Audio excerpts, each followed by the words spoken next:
بسم اللہ الرحمن الرحیم۔ 1988-90 میں عرب کے ممالک کے تناظر میں اگر دیکھا جائے تو خوشحالی اور مال کی کثرت کے دورانیے کے اختتام کا آغاز 1990 میں ایران عراق جنگ بندی پر ہوا۔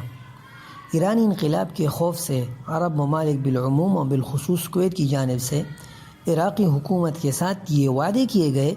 کہ جنگ کے اخراجات کی تکمیل کے لیے ہم آپ کو تیل کے بعض کنویں دے دیں گے، لیکن جب جنگ کا اختتام ہو گیا تو وہ اپنے وعدہ پورا کرنے سے کویت نے انکار کر دیا، جس کی وصولی کے لیے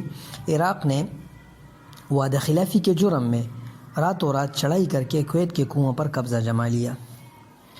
مگر کویتی بادشاہ جو اس وقت جابر الصباح تھا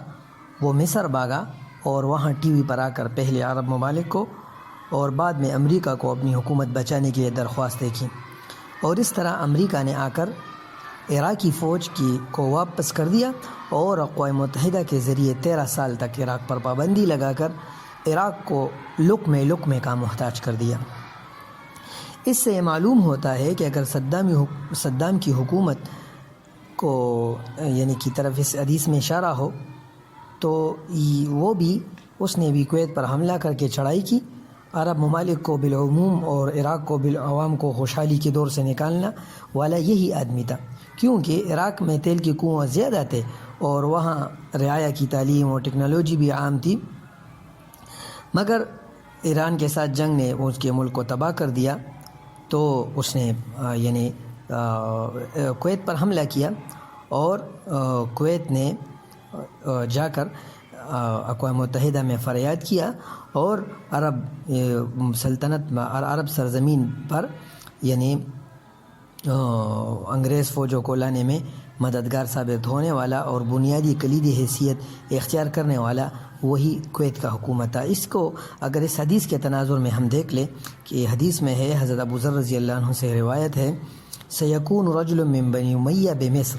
یلی سلطانا ثم یغلب علی سلطانہ او ینزع منہ فیفر الی الروم فیأتی بالروم الی اہل الاسلام فتلک اول الملاحم۔ اس حدیث میں یہ فرمایا ابو ہریرہ رضی اللہ عنہ نے کہ نبی کریم صلی اللہ علیہ وسلم نے فرمایا کہ عنقریب عرب بنو امیہ میں ایک آدمی ایک ملک میں بادشاہ ہوگا، پھر اس کے ملک پر دوسرا بادشاہ جو اس کے ساتھ ہی ملک والا ہوگا وہ حملہ کرے گا، اور پھر یہ ملک والا جس پر حملہ ہوا ہے یہ رومی عیسائیوں کے پاس جائے گا اور وہاں عالمی طاقتوں سے اپنی مدد کے لیے جنگیں بلوائے گا، تو غیر ملکی افواج آئیں گے اور یہی ملحمۃ الکبریٰ کے لیے پیش خیمہ ثابت ہوئی۔